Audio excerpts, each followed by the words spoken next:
Ayaw talaga ni Pangulong Bongbong Marcos na magpa-drug test. Ito ang sinabi ni Press Information Officer Claire Castro at idinamay si dating Pangulong Duterte sa usaping ito. Anya, si dating Pangulong Duterte ay tumanggi sa panawagan noon na siya ay magpa-drug test din.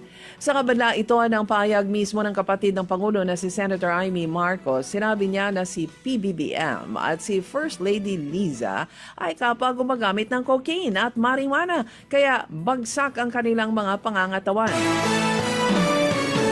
Pinabulaanan ni Vice President Sara Duterte ang kumakalat na report na nag-collapse si dating Pangulong Digong sa kanyang kulungan sa International Criminal Court.